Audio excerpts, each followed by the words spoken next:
What is your micro niche? Customers in the pain കണ്ടെത്തി അവിടെ പോയിട്ട് എന്ത് ചെയ്യണം? നമ്മൾ ബിസിനസ് ചെയ്യണം. ലോകം മൊത്തം ഓൺലൈനിലേക്ക് മാറി. അപ്പോൾ ഓൺലൈനിലേക്ക് മാറാത്ത ബിസിനസ്സുകളൊക്കെ കുറേ എന്ത് ചെയ്തു? മാർക്കറ്റിൽ നിന്ന് ഔട്ടായി.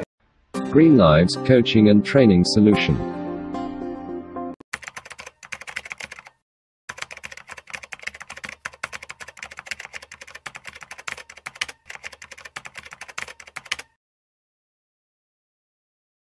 What is your micro niche? നമ്മളിവിടെ വളരെ പ്രധാനമായിട്ട് പറഞ്ഞ കാര്യമാണ് എന്ത്?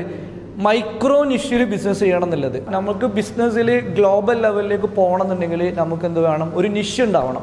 നിഷ് എന്നുള്ളത് മാർക്കറ്റിങ്ങിൽ വളരെയധികം ഉപയോഗിക്കുന്നൊരു ടേമാണ് നിഷ് എന്ന് പറഞ്ഞാൽ. നിഷ് എന്ന് പറഞ്ഞാൽ വളരെ സിമ്പിളായിട്ട് പറയുകയാണെങ്കിൽ a niche is a market where there is high demand and low supply.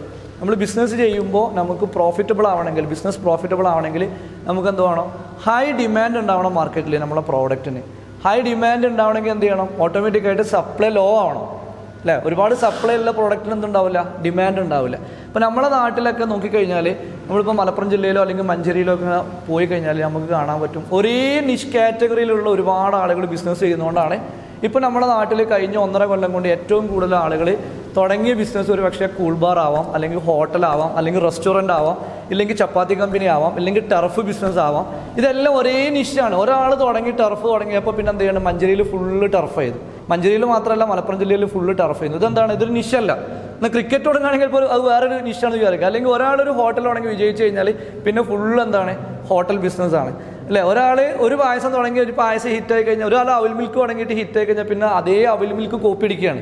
So this is not a niche. അത് നിഷല്ല. അപ്പോൾ നിഷ് എന്ന് പറഞ്ഞാൽ എന്താണ്? Where there is high demand and low supply. അതിലെന്ത് ചെയ്യണം? നമ്മൾ മാർക്കറ്റ് റിസർച്ച് ചെയ്താൽ മാത്രമേ നമുക്കത് കണ്ടെത്താൻ കഴിയുള്ളൂ. നമ്മൾ ആളുകളുടെ കസ്റ്റമേഴ്സിൻ്റെ പെയിന് കണ്ടെത്തി അവിടെ പോയിട്ട് എന്ത് ചെയ്യണം? നമ്മൾ ബിസിനസ് ചെയ്യണം. അപ്പോൾ ഗുഡ് നിഷും ഉണ്ട്, ബാഡ് നിഷും ഉണ്ട്. അപ്പോൾ ഞാൻ ചോദിച്ചത് വാട്ട് ഈസ് യുവർ നിഷ് എന്നാണ്. നിങ്ങളുടെ നിഷ് എന്താണെന്നുള്ളതാണ്. അപ്പോൾ നിഷ് കണ്ടെത്തുന്നത് വളരെ ഇമ്പോർട്ടൻ്റ് ആണ്. ഒരു ഗുഡ് നിഷ് എന്ന് പറഞ്ഞാൽ എന്താണ്? ഗുഡ് നിഷ് എന്ന് പറഞ്ഞാൽ high sales opportunity, low customer service, high profit margin. ഇതിൽ ബിസിനസ് ചെയ്താൽ നമുക്ക് പ്രോഫിറ്റ് ഉണ്ടാക്കാൻ പറ്റുള്ളൂ.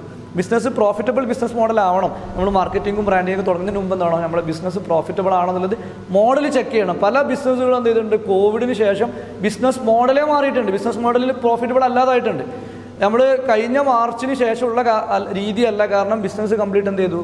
ലോകം മൊത്തം ഓൺലൈനിലേക്ക് മാറി.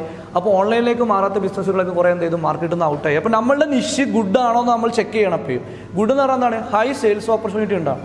ഹൈ സെയിൽസ് ഓപ്പർച്യൂണിറ്റി ഉള്ള ഏരിയയിൽ പോയിട്ടാണ് ബിസിനസ് ചെയ്യേണ്ടത്.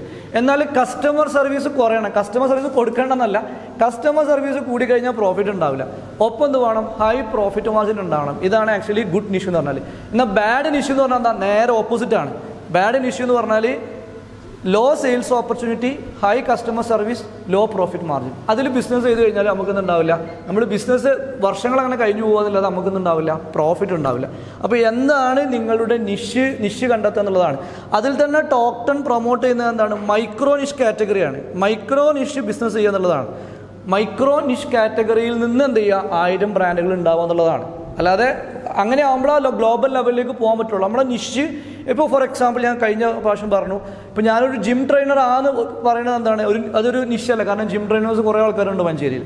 പക്ഷേ അവിടെ എന്തുവാണ്? നമുക്കൊരു വാല്യൂ പ്രൊപ്പോർഷൻ കൊണ്ടുവരാൻ കഴിയണം. അവിടെ നമുക്ക് എന്ത് ചെയ്യാൻ പറ്റണം? നമുക്കൊരു സംതിങ് ഒരു മൈക്രോ നിഷിലേക്ക് പോകാൻ പറ്റണം. മൈക്രോ നിഷ് എന്ന് പറയുമ്പോൾ പിന്നെയും ഉള്ളോട്ട് പോവുകയാണ്. ആ ജിമ്മിൽ തന്നെ എന്ത് ചെയ്യണം? നമ്മൾ ഒന്നും കൂടി എന്ത് ചെയ്യാണ്? സ്പെസിഫൈ ചെയ്യണം. ഇപ്പോൾ ഞാനും മെൻറ്ററാണ്. മെൻറ്റേഴ്സ് ഇഷ്ടം പോലെ ഉണ്ട്. ഇപ്പോൾ ഇവിടെ തന്നെ ഇപ്പോൾ ഒരുപാട് മെൻറ്റേഴ്സ് ഉണ്ടാവും. പക്ഷേ ഞാൻ ആർക്കും മാത്രമേ മെൻറ്റേഴ്സ് കൊടുക്കുന്നുള്ളൂ? I give mentorship only for entrepreneurs and business owners. Business ഓണേഴ്സിനും ഓൺട്രപ്രണേഴ്സിനും മാത്രമേ ഞാൻ മെൻറ്റർഷിപ്പ് കൊടുക്കുന്നുള്ളൂ.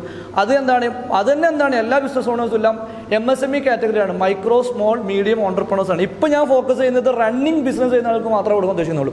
കാരണം അവിടെയാണ് സിസ്റ്റം ബിൽഡ് ചെയ്യാൻ പറ്റുക. അപ്പോൾ ബിസിനസ് ആക്സിലേറ്റർ സിസ്റ്റം വർക്കൗട്ട് ചെയ്യണമെങ്കിൽ എന്താണ്? റണ്ണിങ് ബിസിനസ് ആണ്. അപ്പോൾ നമ്മൾ വീണ്ടും ഉള്ളോട്ട് പോവാണ്. അങ്ങനെ ഉള്ളോട്ട് പോകുമ്പോൾ എന്താവും? ആ ഏരിയയിൽ അതല്ല ഞാൻ ഇപ്പോൾ ഫോക്കസ് ചെയ്യുന്നത് ഫോണിങ് മെൻറ്റർഷിപ്പാണ്. അതൊരു പുതിയ കൾച്ചറാണ്. ആ ഏരിയയിൽ എനിക്ക് കോമ്പറ്റീഷൻ ഇല്ല. കാരണം 1 hour ഡെയിലി എന്ത് ചെയ്യണം? നമ്മൾ ഒരാൾക്ക് ഫോണിങ്ങിൽ മെൻറ്റർഷിപ്പ് കൊടുക്കുക എന്ന് പറയുമ്പോൾ അതിപ്പോൾ ഓൾമോസ്റ്റ് 6 to 7% എല്ലാ ദിവസവും കൊടുക്കുന്നുണ്ട്. കഴിഞ്ഞ ഒരു വർഷമായിട്ട് ഏകദേശം 7 മണിക്കൂർ 8 മണിക്കൂർ ഞാൻ മെൻറ്റർഷിപ്പിന് വേണ്ടി ഇൻവെസ്റ്റ് ചെയ്യുന്നുണ്ട്. സോ അവിടെ എന്താണ്? ഞാനൊരു മൈക്രോ നിഷ് കാറ്റഗറി കണ്ടെത്തുകയാണ്. അത് കോവിഡ് കൊണ്ടുവന്ന ബിസിനസ്സാണ്. കോവിഡിന് മുമ്പ് അങ്ങനെ ഒരു ബിസിനസ് ഇല്ല. കാരണം അപ്പോഴാണ് കോവിഡ് വന്നപ്പോഴാണ് ആൾക്കാരൊക്കെ വീട്ടിലിരിക്കാൻ തുടങ്ങിയത്, ഫ്രീ ആയെന്ന് തുടങ്ങിയത്. അതിന് മുമ്പ് ഞാൻ കോർപ്പറേറ്റ് ട്രെയിനിങ് മെൻറ്റർഷിപ്പ് ചെയ്തിരുന്നു. ഗവൺമെൻറ്റിന് വേണ്ടി വോളണ്ടറി മെൻറ്റർഷിപ്പ് ചെയ്തിരുന്നു. അതല്ലാതെ വ്യക്തിപരമായിട്ട് എന്ത് ചെയ്തിട്ടില്ല, ഫേസ് ടു ഫേസ് ചെയ്തിരുന്നു. പക്ഷേ ഫോണിംഗ് മെൻറ്റർഷിപ്പ് എന്നുള്ളത് കോവിഡ് കൊണ്ടുവന്നൊരു ബിസിനസ് ഓപ്പർച്യൂണിറ്റിയാണ്. കാരണം ആളുകളെ പക്ഷേ ഇപ്പോഴും അത് വർക്കൗട്ട് ആവുന്നുണ്ട്. കാരണം എന്താണ്, ആളുകൾക്ക് യാത്ര ചെയ്യേണ്ട ആവശ്യമില്ല. ഇപ്പോൾ കാസർഗോഡുള്ള ആൾക്ക് എനിക്ക് മെൻറ്റർഷിപ്പ് കൊടുക്കാൻ പറ്റും, ദുബായിലുള്ള ആൾക്ക് കൊടുക്കാൻ പറ്റും, ഖത്തറിലുള്ള ആൾക്ക് കൊടുക്കാൻ പറ്റും. സോ അതെന്താണ്, ഒരു മൈക്രോ നിഷ് കാറ്റഗറി. അതെന്താണ്, അൺകോപ്പിയബിൾ ആണ്. അത് മിക്ക ആൾക്കും കോപ്പി ചെയ്യാൻ പറ്റില്ല. അപ്പോൾ അവിടെ എന്താണ്, ഒരു നിഷ് വരികയാണ്. അപ്പോൾ മൈക്രോ നിഷ് കാറ്റഗറിയിൽ നമ്മൾ ബിസിനസ് ചെയ്യുമ്പോഴാണ് എന്ത് ചെയ്യുക, നമുക്ക് ഗ്ലോബൽ ലെവലിലേക്ക് എന്ത് ചെയ്യാൻ പറ്റുക, പെട്ടെന്ന് കയറി പോകാൻ പറ്റുക. അപ്പോൾ എൻ്റെ ചോദ്യം ഇതായിരുന്നു, what is your core purpose, what are your core values, what is your mission statement and your vivid description, അതിലേക്കുള്ള മൈൽ സ്റ്റോൺ നിങ്ങൾ സെറ്റ് ചെയ്തിട്ടുണ്ടോ, and what is your micro niche, നിങ്ങളുടെ നിഷ് എന്താണ്, and what is your micro niche. ആ micro നിഷ് കാറ്റഗറിയിൽ നമ്മൾ successful ആണെങ്കിൽ നിങ്ങൾക്ക് എന്ത് വേണം, വാല്യൂ പ്രൊപ്പോർഷൻ സെറ്റ് ചെയ്യണം. Value proportion. അപ്പോൾ ഒരാൾ എൻ്റെ മെൻറ്റർഷിപ്പ് എടുക്കണമെങ്കിൽ എന്ത് ചെയ്യണം, ഈ 4 ചോദ്യങ്ങൾക്ക് ഞാൻ ഉത്തരം കൊടുക്കണം. എന്തിന് എന്ത് ചെയ്യണം, എന്തിന് മെൻറ്റർഷിപ്പ് എടുക്കണം, അതിനാദ്യം ഉത്തരം കൊടുക്കണം. എന്തിന് നിങ്ങൾ മെൻറ്ററിങ് ചെയ്യണം, അതിനാദ്യം ഞാൻ കൺവിൻസ് ചെയ്യണം. എന്തിന് എൻ്റെ അടുത്ത് എടുക്കണം, ഇത് നിങ്ങളോട് സ്വയം ചോദിച്ചാൽ മതി. എന്തിന് എൻ്റെ അടുത്ത് എടുക്കണം, അല്ലേ? ഇപ്പം എന്തിന് ഞാൻ ജിമ്മിൽ ജോയിൻ ചെയ്യണം, എന്തിന് നിങ്ങളുടെ ജിമ്മിൻ്റെ പേരെന്താ, എം ജിമ്മിൽ എന്തിനും ജോയിൻ ചെയ്യണം, അല്ലേ? എന്തുകൊണ്ട് ഫോർച്യൂൺ ഫിറ്റ്നസിൽ പോകാതെ എന്തിന് എം ജിമ്മിൽ ജോയിൻ ചെയ്യണം എന്ന് ഞങ്ങൾക്ക് പ്രൂവ് ചെയ്യാൻ പറ്റുന്ന ആളുകളോട് പോവുള്ളൂ. എന്തിന് ഞാൻ പറയുന്ന പ്രൈസിന് ചെയ്യണം, ഞാൻ പറയുന്ന പ്രൈസിന് ചെയ്യണം, എന്തിന് ഇപ്പോൾ ചെയ്യണം. ഈ 4 ചോദ്യങ്ങൾക്കും ഉത്തരം കൊടുക്കുക എന്നുള്ളതാണ് വാല്യൂ പ്രൊപ്പോർഷൻ എന്ന് പറഞ്ഞാൽ. Green Lives Coaching and Training Solution.